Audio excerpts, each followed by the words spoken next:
no Estamos no capítulo 4 do Evangelho segundo o Espiritismo. Ninguém poderá ver o reino de Deus se não nascer de novo. Né? Então, este capítulo do Evangelho, ele aborda a temática da reencarnação. Né? Então, a gente está na sequência que Kardec criou, né? Primeiro capítulo, não vim destruir a lei, meu reino não é deste mundo. O terceiro capítulo, o que a gente estudou na semana passada, qual foi? Há muitas moradas na casa do meu pai. E hoje o quarto capítulo, que é ninguém poderá ver o reino de Deus se não nascer de novo. Então, neste capítulo, ele faz algumas análises. Ele traz algumas passagens do Evangelho que falam da questão do dogma da reencarnação ou da ressuscitação, como Kardec vai abordar aqui, que os hebreus, os judeus, chamavam o que a gente chama de reencarnação de ressuscitação. A gente vai estudar isso aqui um pouco. Né? E, no fim, as mensagens dos espíritos, da questão do limite da encarnação e da necessidade da encarnação pelo espírito de São Luís. Então, vamos começar verificando as passagens do Evangelho que falam a respeito desse assunto.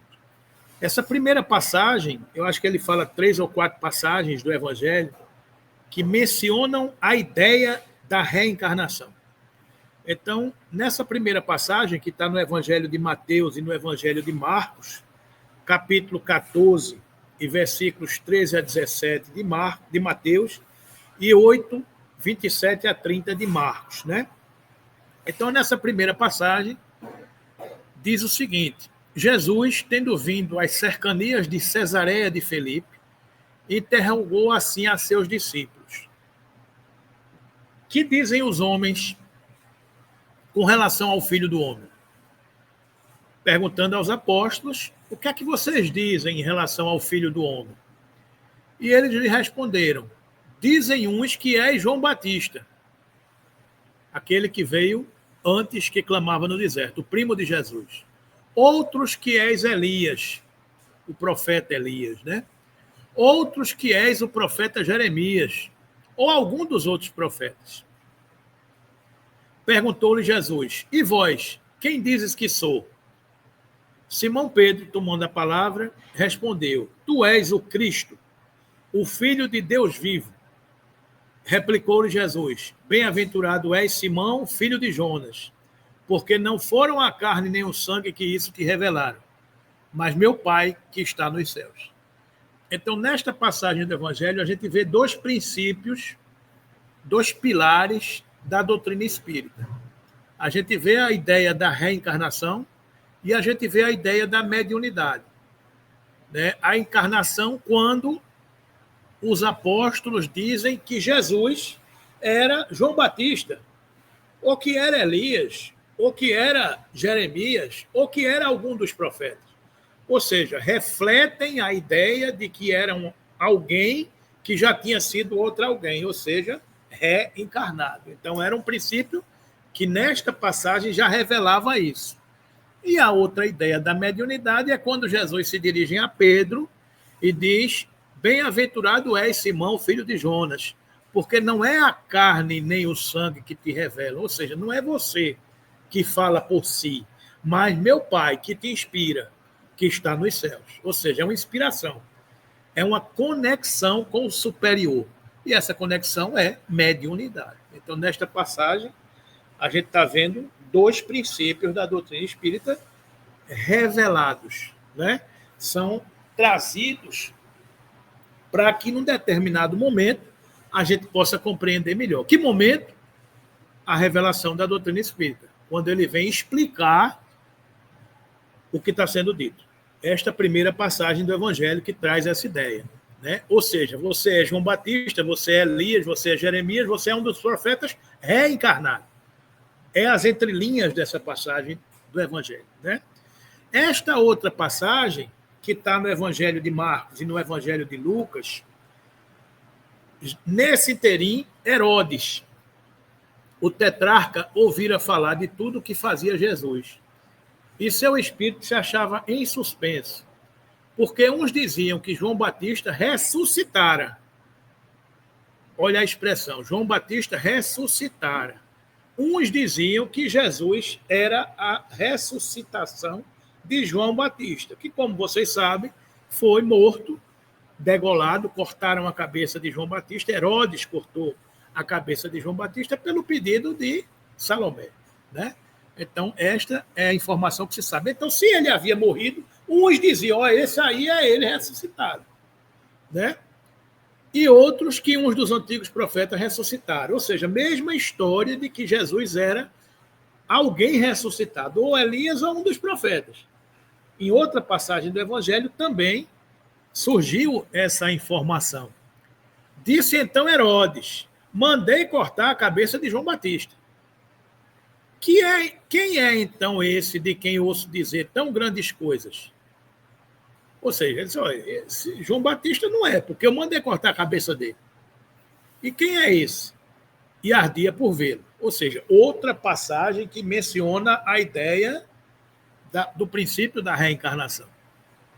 E uma terceira passagem que diz o seguinte, após a transfiguração no monte, aquela que Jesus se transfigura, e aparece Elias, e aparece Moisés, e Jesus transfigurado, e os apóstolos ficam encantados, né?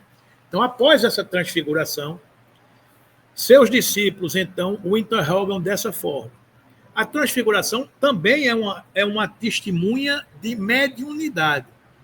É uma transfiguração de Jesus, onde há a materialização de dois espíritos, Elias e Moisés, né? Seus discípulos, então, o interrogam dessa forma. Por que dizem os escribas ser preciso que antes volte Elias? Ou seja, ele dizendo, por que é necessário que os escribas que falam, estudam, revelar que é necessário que Elias, o profeta, volte primeiro? Jesus lhe respondeu, é verdade que Elias há de vir e restabelecer todas as coisas. Mas eu vos declaro que Elias já veio, e eles não o conheceram, e o trataram como lhe aprouve. É assim que farão sofrer o Filho do Homem. Então seus discípulos compreenderam que fora de João Batista que ele falara. Essa passagem está em Mateus e em Marcos. Aqui Jesus afirma que Elias, o profeta, já havia voltado. E os discípulos entenderam que Elias era João Batista. Né? Então, era o princípio da reencarnação também afirmado no Evangelho. Né? Então, a terceira passagem do Evangelho que se atesta e que se fala do princípio da reencarnação. Comentários de Allan Kardec.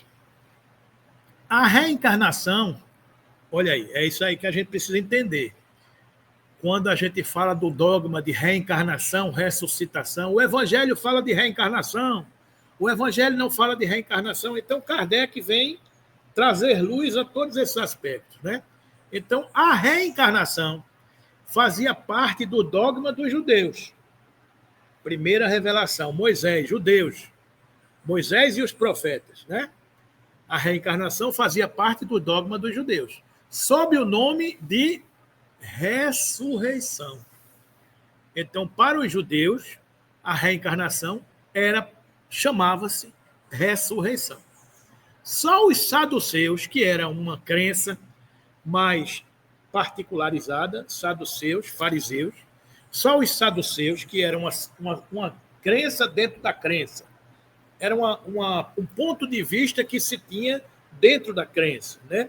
Então, os saduceus, cuja crença era de que tudo acaba com a morte, só os saduceus a vida termina com a morte. Não acreditavam na ressurreição.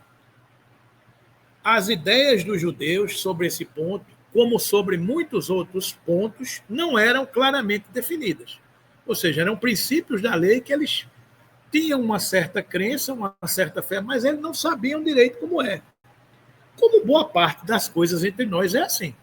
É Chico, né? Eu só sei que foi assim, né? Eu não sei como é que foi, mas eu só sei que foi assim. Porque apenas tinham vagas e incompletas noções acerca da alma e sua ligação com o corpo. Ou seja, eles já tinham alguma pista, mas não sabiam exatamente como era, né? Criam eles que um homem que vivera poderia reviver, sem saberem precisamente de que maneira o fato poderia dar-se. Designavam pelo termo ressurreição, o que o Espiritismo mais judiciosamente chama reencarnação. Ou seja, palavras. Eles chamavam ressurreição. A gente chama reencarnação. Palavras, não é? Com efeito, a ressurreição dá ideia de voltar à vida o corpo, que já está morto, o que a ciência demonstra ser materialmente impossível. Kardec está dizendo aqui o seguinte: a ciência nos fala que voltar à vida a um corpo que já morreu, cientificamente é impossível. João Batista não podia ser Elias. O corpo de Elias não podia ser o mesmo corpo de João Batista. Porque eles não entendiam que há um princípio que sobrevive a tudo, que é o espírito. Como eles não sabiam que o espírito sobrevive a tudo, eles achavam que era possível João Batista ser Elias. Elias ter voltado. Mas eles não sabiam como. Porque faltava esse elemento intermediário que explica a sobrevida do que nós somos. No Evangelho, é uma cena, né? É porque você, quando fala ressuscitar, significa ressuscitar, voltar ao corpo. Então, Lázaro ressuscitou, porque Lázaro apareceu como Lázaro, com o mesmo corpo que era de Lázaro. Isso só foi possível porque Lázaro não morreu. Lázaro tinha um sopro de vida que o manteve vivo, no fenômeno da catalepsia, né? Se Lázaro houvesse morrido, não seria possível a reimplantação do espírito no mesmo corpo. Porque a implantação de um espírito no corpo se dá com o processo da encarnação. É o que a gente estuda. A encarnação é a célula ovo do espermatozoide masculino com o óvulo feminino, uma célula feminina com uma célula masculina se juntam e formam uma só célula. Neste momento da formação do corpo, célula material, há o acoplamento do espírito.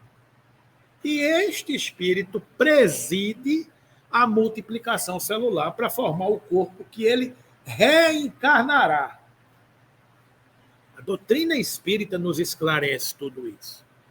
Então, ressuscitar, na acepção da palavra, não é possível, porque a gente não pode voltar para o mesmo corpo material. Porque o corpo material, com o desencarne, o que é que acontece com ele? Ele se decompõe. Do pó viemos, ao pó voltaremos. Isso é uma referência ao corpo de carne, mas não é uma referência ao corpo espiritual, que é o que nós somos. Então, do ponto de vista do entendimento das palavras, reencarnação é possível, porque é um corpo espiritual fluídico de uma outra dimensão que volta a um novo corpo de carne. Daí a acepção reencarnar, voltar a entrar no corpo. Não é possível ressuscitar, tornar a vida o mesmo corpo que havia morrido. Né? Então, o que é a morte, segundo a doutrina espírita? A morte é o esgotamento dos órgãos. O que é a morte para o espiritismo? É o desenlace do espírito. Não é a morte do espírito que mata o corpo. É a morte do corpo que expulsa o espírito, que continua vivo. Então, o princípio da doutrina espírita é o princípio da continuidade da existência, da individualidade da existência. Então, este princípio da reencarnação é um princípio que a doutrina espírita projeta mais luz para podermos compreender do que se trata. Não se trata de voltar ao mesmo corpo de carne. Se trata do mesmo espírito voltar ao novo corpo de carne. Se trata de um novo caminho intermediário entre o espírito e o corpo, chamado perispírito, coordenar o desenvolvimento de um novo corpo. Se trata de um corpo espiritual carregar a lei de causa e efeito de todos os males e consequências que nós criamos na nossa existência, que é a existência do espírito. Quando a gente fala da nossa existência, a gente não está falando da nossa existência berço-túmulo. A gente está falando da existência espiritual. A existência berço-túmulo é uma experiência da alma humana que entra e sai do corpo sem nunca ter saído da vida, que é o que nós somos. Então, quando a gente entende esse princípio de que ninguém poderá ver o reino de Deus se não nascer de novo, isto revela a multiplicidade das experiências encarnatórias, caminho necessário para a depuração da alma que somos todos nós. Caminho necessário para fazermos a dieta do espírito.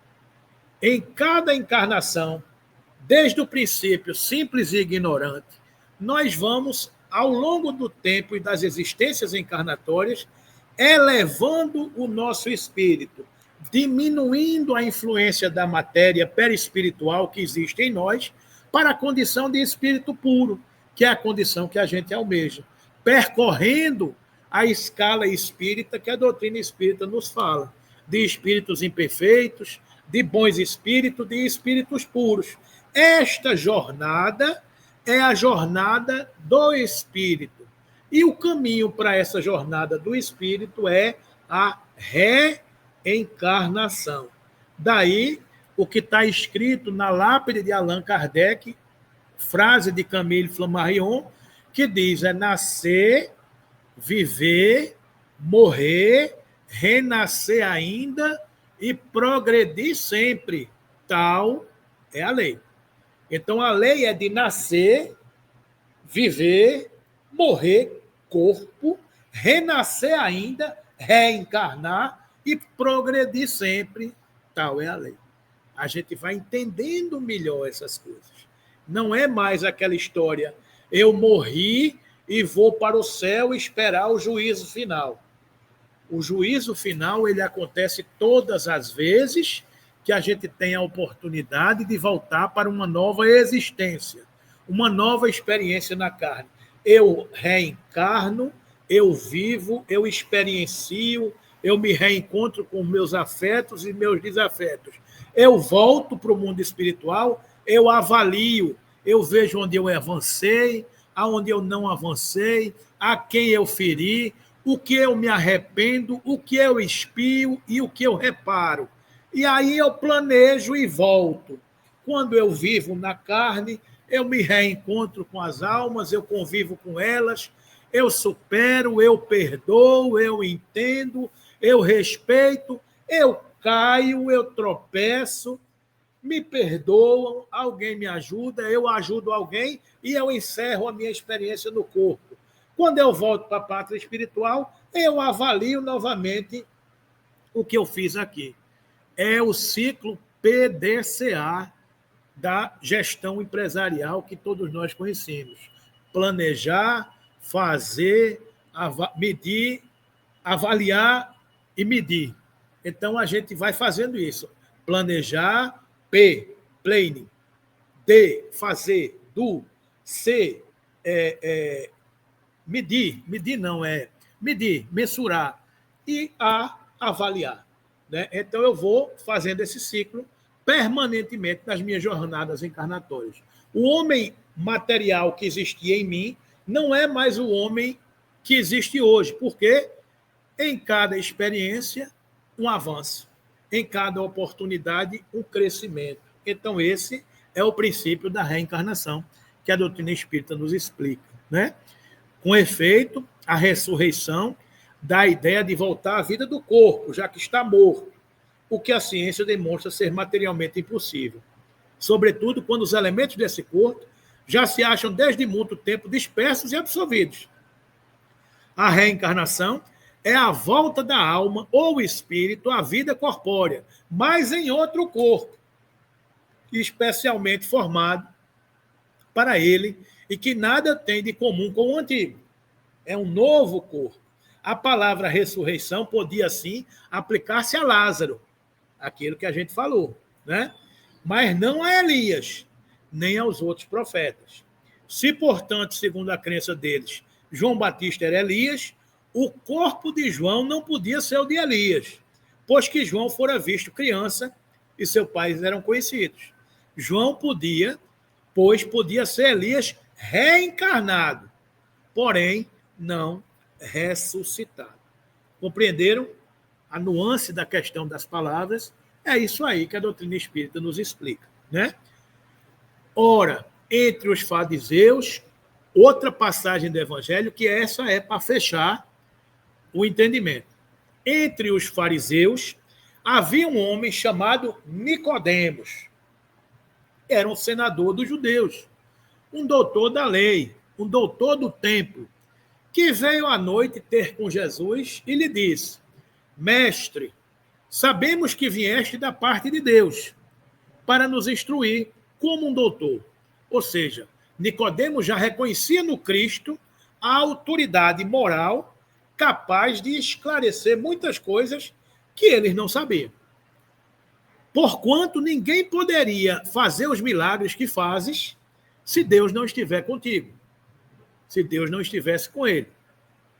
Jesus lhe respondeu: em verdade, digo-te, ninguém pode ver o reino de Deus se não nascer de novo. Esta frase é a que dá título ao capítulo 4 do Evangelho segundo o Espiritismo. O diálogo de Jesus com Nicodemos, quando Jesus diz a Nicodemos: em verdade, digo-te, ninguém pode ver o reino de Deus se não nascer de novo. O que é o reino de Deus? É um reino material, é o que Jesus veio explicar. E é o que muita gente não entendeu, porque esperava-se de um rei, de um Messias que libertaria o povo hebreu, o povo escolhido, um rei da terra. Por isso que a gente estudou no capítulo Meu Reino Não É Deste Mundo. Quando Pilatos prende Jesus e pergunta: você é rei? E ele diz: se eu fosse rei, como você pensa que eu sou? Os meus exércitos não permitiriam que eu fosse preso. Porque meus exércitos lutariam, derramariam sangue, brigariam, e eu não seria preso, do jeito que eu estou sendo preso aqui. Meu reino não é deste mundo. É o reino dos céus. A autoridade do Cristo não é a autoridade dos homens. Não é feita de castelos. Não é feita de tesouros amoedados. É feito da essência do Espírito. E é o momento que a gente está vivendo. Transição planetária. As coisas do Espírito em detrimento das coisas da matéria. Vamos abandonando as coisas do reino material e prestando atenção nas coisas do reino de Deus. Então Jesus anuncia: ninguém pode ver o reino de Deus, o céu, como a gente entendeu há muito tempo, se não nascer de novo. Reencarnação.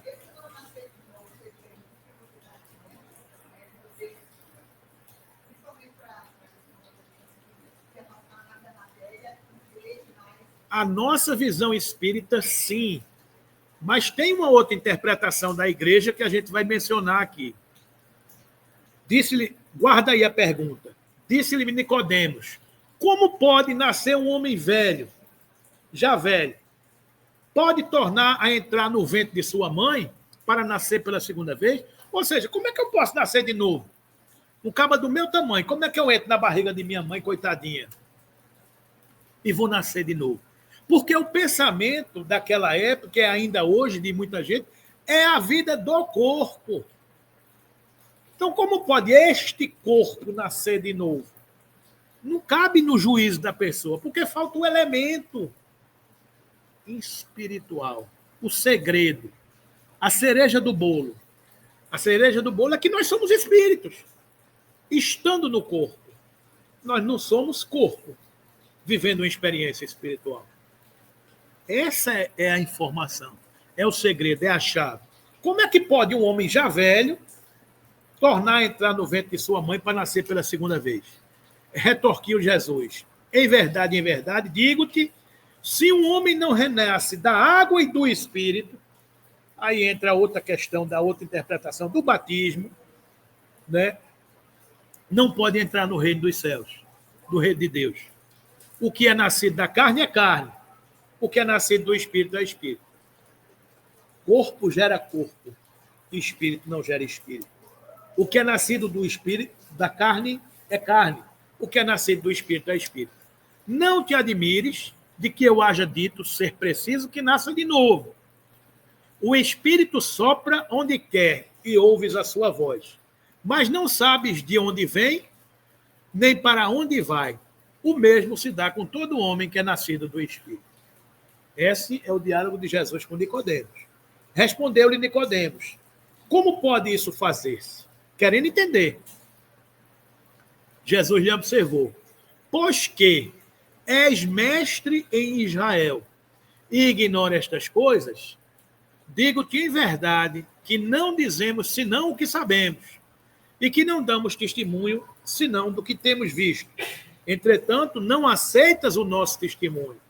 Mas se não me credes, quando vos falo das coisas da terra, como me crereis quando vos falo das coisas dos céus?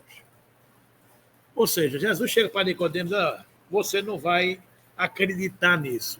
Você que é doutor da lei, não entende essas coisas quando falo das coisas da terra? Quanto mais quando eu falo dos mistérios de Deus. Essa é uma das críticas que a igreja tem conosco, espíritas, porque torna esses mistérios, a revelação desses segredos, desses mistérios, coisas simples, reveladas pelas leis naturais. E muitas vezes não se aceita essa simplicidade do princípio da lei. Então Jesus chega para Nicodemos e fala: você que é doutor da lei, não entende? Se eu estou falando das coisas da terra, quanto mais eu te revelar algo que você ainda não compreende, não tem condições de entender. Né? A ideia de que João Batista era Elias e de que os profetas podiam reviver na terra se nos disparam em muitas passagens do Evangelho. É isso que a gente viu, notadamente nas questões dos Evangelhos 1, 2 e 3 que vimos anteriormente. Se fosse errônea essa crença, Jesus não houvera deixado de a combater, como combateu tantas outras.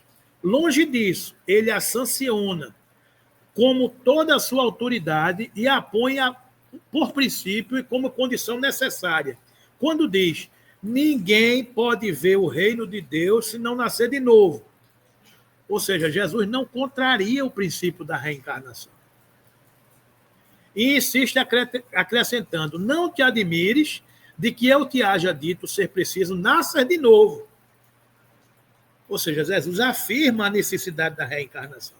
Estas palavras, se um homem não renasce da água e do Espírito, foram interpretadas no sentido da regeneração pela água do batismo.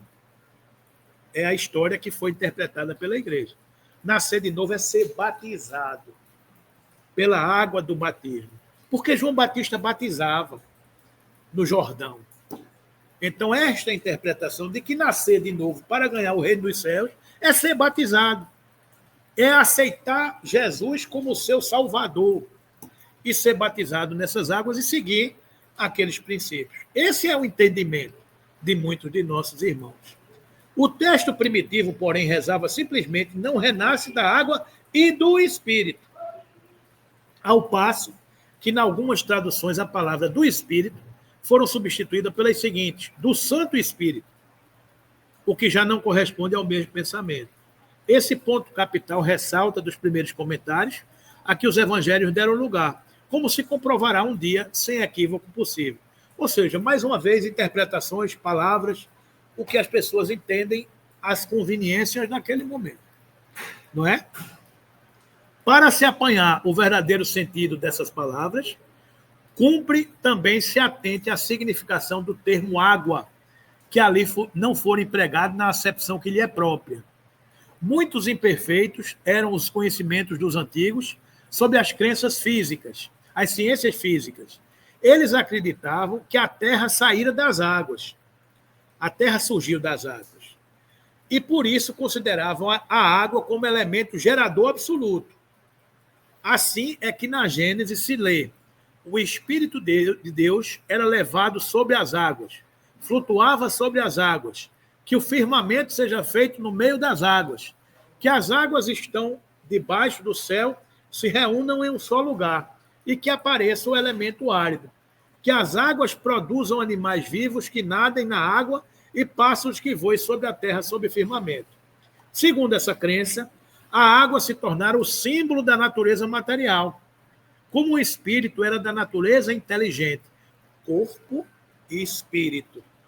Essas palavras, se o homem não renasce da água e do espírito, ou em água e espírito, significam, pois, se o homem não renasce com seu corpo e sua alma. E nesse sentido que, a princípio, as compreenderam. Tal interpretação se justifica, aliás, por essas outras palavras. O que é nascido da carne é carne. O que é nascido do espírito é espírito. Jesus estabelece aí uma distinção positiva entre o espírito e o corpo.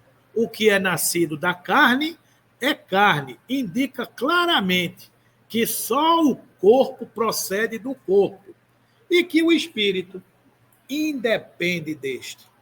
É um princípio de que nós somos espíritos que só para onde quer, não sabe de onde vem, nem sabe para onde vai. E sabemos o que é o corpo, porque o espermatozoide do pai com o óvulo da mãe gerou o corpo que nós temos. É por isso que o corpo tem características semelhantes que herdamos dos nossos pais. Mas o espírito não herda características espirituais dos seus pais, porque nós somos individualidades. Eu posso ter semelhanças porque somos almas que caminhamos juntos, que temos os mesmos gostos, as mesmas aptidões, os mesmos destinos, os mesmos propósitos. Mas são características morais que eu posso aprender, não características físicas. É dar um olho, o cabelo, a cor da pele, a característica biológica, porque o corpo gera o corpo. O espírito não gera o espírito. Né? O espírito sopra onde quer. Ouve-lhes a voz, mas não sabes nem de onde vem, nem para onde vai. Pode-se entender daí que se trata do Espírito de Deus, que dá a vida a quem ele quer, ou da alma do homem. Nesta última acepção, não sabes de onde ele vem, nem para onde ele vai. Significa que ninguém sabe o que foi, nem o que será o Espírito. Se o Espírito ou a alma fosse criado ao mesmo tempo que o corpo, sabe-se de onde ele via e de onde ele veio, pois que se conhecer o começo. Como quer que seja, essa passagem consagra o princípio da pré-existência da alma e, por conseguinte, o da pluralidade das existências. Então, Kardec vem trazendo luz a este princípio da reencarnação. E destes dois princípios, nascer da água e do espírito, é nascer do corpo e nascer do espírito. Coisas diferentes. O corpo a gente sabe de onde vem. O espírito a gente não sabe de onde vem.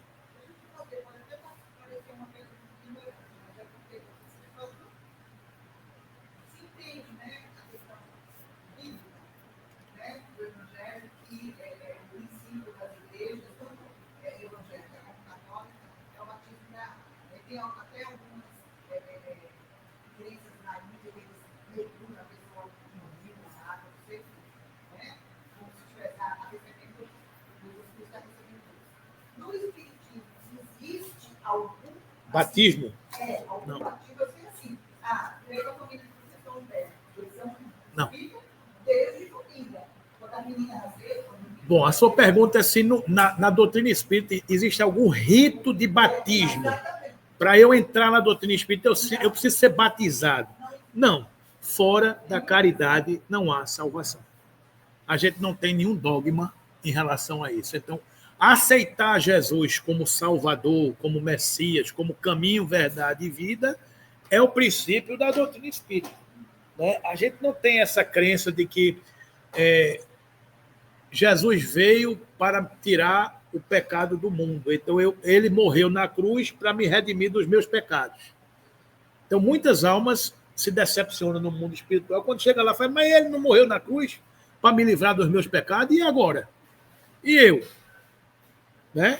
Então, você responde por você. É o princípio do livre-arbítrio. É o princípio da lei de causa e efeito. Jesus é caminho, verdade e vida. Ele é guia e modelo. Aceitar esse Cristo, esse Deus, esse Filho de Deus como governador planetário é a nossa crença. Este princípio da pluralidade das existências, da pluralidade das encarnações, da comunicabilidade dos espíritos, saber que somos espíritos e entender Deus como a inteligência suprema, a causa primária de todas as coisas, estes princípios, eles nos batizam do ponto de vista de que essa crença é internalizada.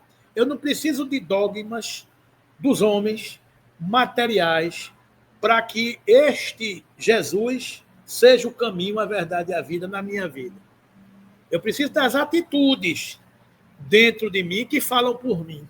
Né?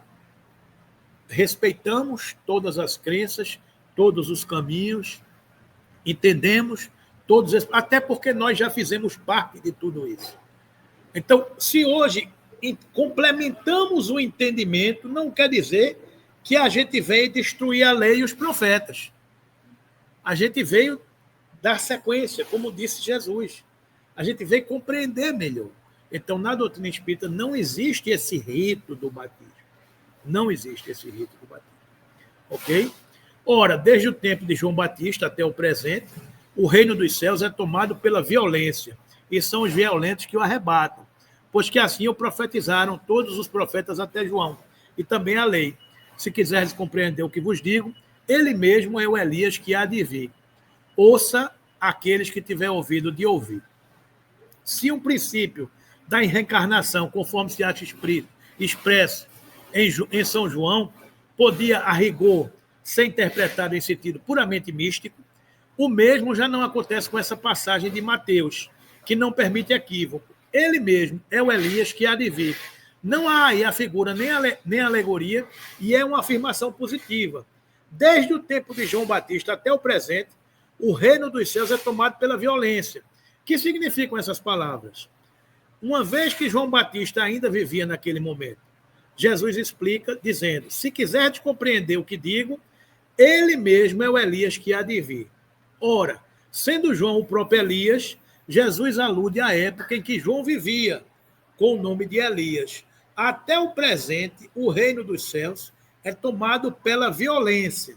Outra alusão à violência da lei mosaica, que ordenava o extermínio dos infiéis. Ou seja, se você não for fiel, eu vou banir você do reino dos céus. É por isso que o reino dos céus, até aquele tempo, era tomado pela violência. Pela violência eu vou separando os que seguem e os que não seguem, né? Que ordenava o extermínio dos infiéis, para que os demais ganhassem a terra prometida. Paraíso dos hebreus, ao passo que, segundo a nova lei, o céu se ganha pela caridade e pela brandura. O céu não é conquista do mais forte, do exército mais poderoso. O céu é conquista de quem mais ama, porque é aquilo que você constrói para o seu futuro. Né? E acrescentou, ouça aquele que tiver ouvidos de ouvir. Essas palavras que Jesus tanto repetiu, claramente dizem que nem todos estavam em condições de compreender certas verdades. Ouça quem tiver ouvido de ouvir. Ainda hoje, claro, porque somos espíritos em diferentes graus de entendimento e de evolução. Mas isso não quer dizer que quem não está ouvindo não merece o reino dos céus. Todos merecem, todos chegarão. Uns mais na frente, outros mais atrás. Uns já foram e nos auxiliam a caminhar. Né? A gente tem que ter muito cuidado, é por isso que às vezes eu digo que a virtude da empatia é uma virtude fantástica e a gente precisa aprender. Empatia é conhecer a dor do outro, é conhecer a circunstância do outro, é compreender a situação que o outro se encontra. Então a gente precisa entender isso e não julgar o outro pelos nossos olhos. Não medir os outros pela nossa régua. Porque as nossas circunstâncias são diferentes. Porque o que nasce da água é água, o que nasce do espírito é espírito. O que nasce do corpo é corpo, o que nasce do espírito é espírito. A minha trajetória espiritual é diferente da sua, que é diferente da sua, que é diferente da sua, é diferente. Somos almas diferentes, que temos caminhos diferentes, temos musculatura espiritual diferente. Eu não posso pedir a mim para correr uma maratona, mas eu posso pedir a você para correr uma maratona, porque você está preparado e eu não estou. Eu não posso pedir a uma pessoa para suportar determinadas coisas, entender determinadas coisas, que eu já suporto e que eu já entendo. Porque somos almas diferentes, em diferentes patamares e condições. Então, não dá para eu exigir do outro algo que eu não sei como é que o outro pensa e como é que o outro existe. Não dá para a gente fazer essa ilação, mas dá para eu tentar entender, olhando pela ótica dele. E todas as vezes que ele cair, na minha visão, eu dizer, perdoa, pai. Ele ainda não sabe o que faz. É essa compreensão que a gente vai caminhando. Ouça quem tiver ouvidos de ouvir. Veja quem tiver olhos de ver. Entender isso, né?